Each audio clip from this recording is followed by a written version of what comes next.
tinggi di mana semua saling berbagi cinta. Ini pertanyaan mana benar mana salah lagi ini.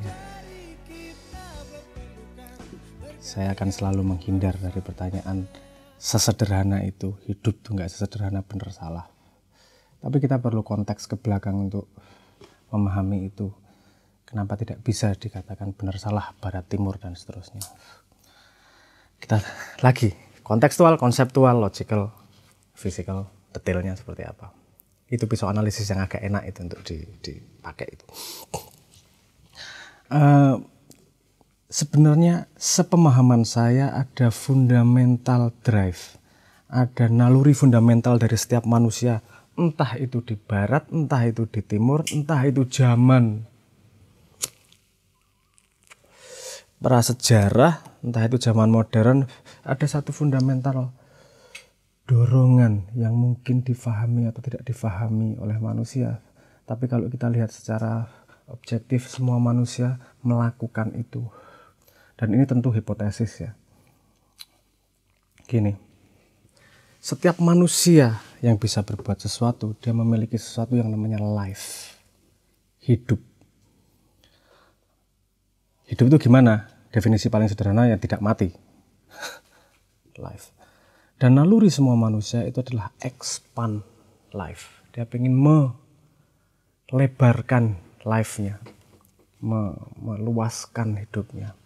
Ada yang dengan menaklukkan banyak bangsa sehingga namanya bisa lebih terkenang sepanjang masa. Ada yang hartanya sangat banyak karena dia pengen punya kontrol terhadap life yang lebih banyak. Pengen jadi penguasa, menguasai orang banyak karena agar naluri dasarnya adalah agar life-nya bisa mengontrol, terekstensi ke situ.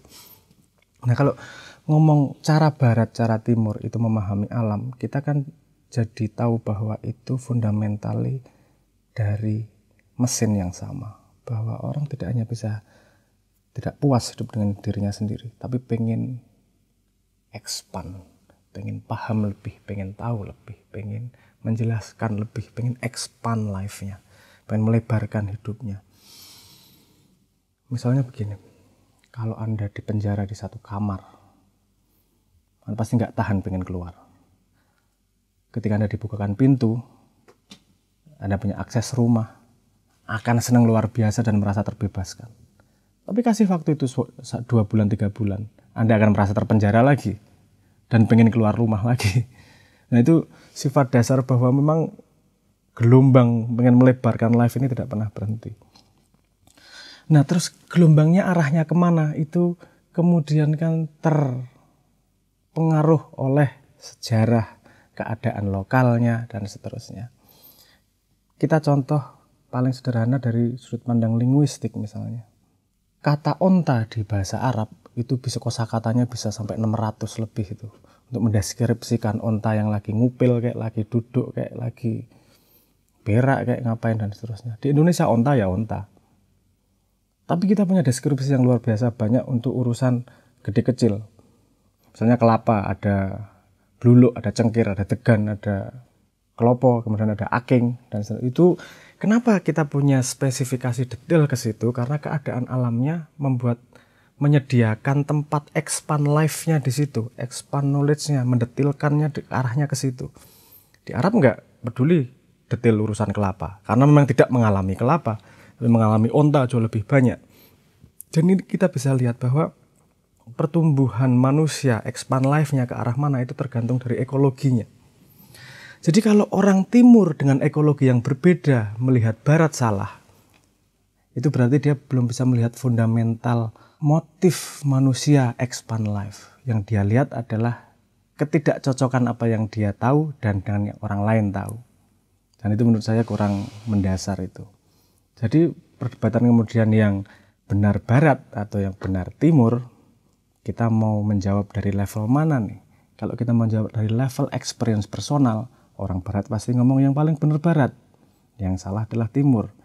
Kalau orang timur juga ngomong seperti itu. Kalau levelnya aku yang berdebat, ya, karena aku dari kecil taunya expand life dengan cara timur, ekspansi life seperti barat nggak make sense dan nggak masuk akal juga. Tapi kalau kita ngomong berdebat sebagai manusia itu tidak lagi relevan. Mana yang benar, barat atau timur? Dua-duanya sama-sama mencoba expand life dengan kacamata yang berbeda berdasarkan yang disediakan oleh ekologinya, keadaannya. Kenapa orang Jawa misalnya tidak banyak mengembangkan teknologi? Nanti ada yang banyak yang marah nih kalau aku ngomong nggak banyak mengembangkan teknologi. Misalnya gini, preservasi makanan.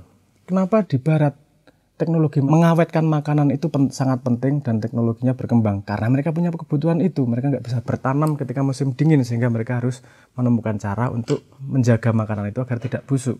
Misalnya di Indonesia kita relatif tidak punya masalah itu.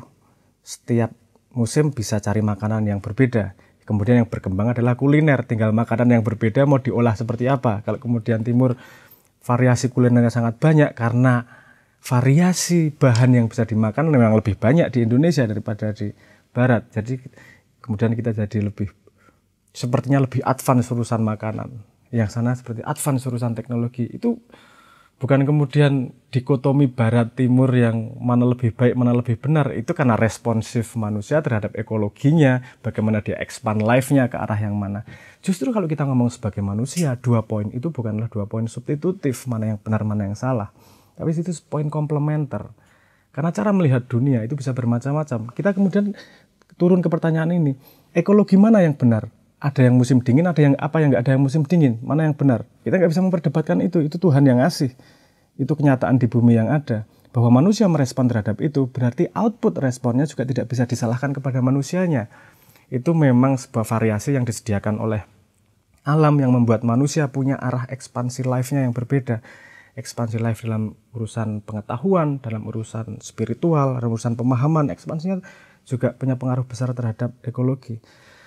Jadi balik lagi, mana yang benar antara barat sama timur? Kalau Anda kata dalam tempurung mencari benarnya sendiri, silahkan ngomong. Yang benar adalah barat kalau Anda orang barat, yang benar timur kalau Anda orang timur. Kalau Anda mau keluar dari penjara kamar itu tadi dan ngomong sebagai manusia, perbedaan itu justru memberi kesempatan kita untuk memperkaya memandang dunia. Kenapa dia bisa melihat, memformulasikannya seperti ini? Kenapa teknologinya lebih tinggi di sini? Kenapa melihat alam semesta seperti ini? Karena balik lagi, kalau fisika saja menuju teori of everything yang satu titik, agama juga menuju pada tauhid yang satu titik. Ini premis bersama bahwa belajar apa saja kemudian akan menuju satu titik. Jadi nggak perlu didikotomikan itu mana yang benar, mana yang salah. Balik lagi, kamu mau kaliber apa menjadi manusia? Mau kaliber kata dalam tempurung yang gampang membenar salahkan, atau mau kaliber manusia yang mampu melihat kebenaran manusia yang lain? Outputnya bukanlah aku benar kamu salah, musuhnya bukanlah aku dan manusia lain. Outputnya adalah masalah. Outputnya adalah bagaimana kamu menghadapi masalah. Saya ulangi lagi, musuhnya bukan manusia lain, sehingga manusia salah dan manusia benar. Outputnya adalah musuhnya adalah masalah. Bagaimana kamu memahami timur dan barat, meramu sedemikian rupa, mempelajari sebanyak mungkin untuk menghadapi masalah di luar manusia atau yang dihasilkan manusia, sehingga tidak manusia musuh manusia, tapi manusia dan manusia menghadapi masalah untuk membawa maju society. Boleh debat itu kalau Anda pengen jadi kata dalam tempurung. Pasti nanti ada tabrakan detail-detail antara dua konsep itu. Barat dan timur saya tidak menafikan, pasti ada tabrakan. Dan semua punya tempat efektivitasnya. Ini seperti ketika saya ditanyain gini, warna favoritmu apa sih? Itu pertanyaan yang saya tidak bisa menjawab. Karena kalau pilihan warna harus fanatik pada sebuah warna, ini akan jadi masalah nih. Warna favorit saya hijau. Kok giginya nggak hijau? Kok giginya milih putih? Warna saya favoritnya putih. Kalau warna berakmu putih gimana? Kan panik juga. Nah, jadi semua ada tempatnya, semua ada komposisinya untuk menghasilkan sebuah sistem yang lebih besar. Selama kita masih merasa kita adalah super system, menurut saya tidak akan selesai perdebatan-perdebatan. Mohon maaf saya ngomong remeh-temeh seperti itu. Kita harus naik kalibernya menjadi manusia, tidak hanya menjadi lokalitas hidup yang dibungkus oleh wadah, tapi sebagai collective intelligence untuk memastikan masa depan, untuk memastikan bahwa manusia tetap ada dalam permainan yang namanya bumi ini. Karena kita sudah sampai pada tingkat peradaban di mana kita bisa menghancurkan diri sendiri, Tidak ada makhluk yang lebih dominan di muka bumi daripada manusia. Dan manusia sudah sampai pada tingkat teknologi di mana dia bisa menghancurkan dirinya sendiri. Perdebatan benar salah, menurut saya bisa dijawab dengan utilitarianisme. Kamu benar, mau salah, outputmu apa? Kamu membawa society kemana nih? Karena mengalahkan manusia yang lain, itu berarti kamu juga melemahkan manusia secara keseluruhan. Mencari titik temu. Nanti kalau titik temu bilangnya kompromi. Terus ya udahlah, nggak apa-apa lah, kompromi itu nggak bisa gitu. Namanya nggak fanatik terhadap kebenaran yang kamu pahami. Enggak, yang maksud saya kompromi bukan seperti itu. Maksud saya kompromi gini loh. Semua dikotomi di dunia itu pasti ada satu konsep di atasnya yang merangkul dua-duanya. Ini hipotesis saya, pasti ada. Karena premisnya, semua yang beragam ini akan menjadi satu. Saya melihat premis itu di mana-mana. Jadi kalau ada perbedaan, cari cara yang menyatukannya. Ini bukan urusan kebijaksanaan, ini urusan fundamental peningkatan kaliber manusia. Balik ke pertanyaan. Timur, barat, mana yang benar?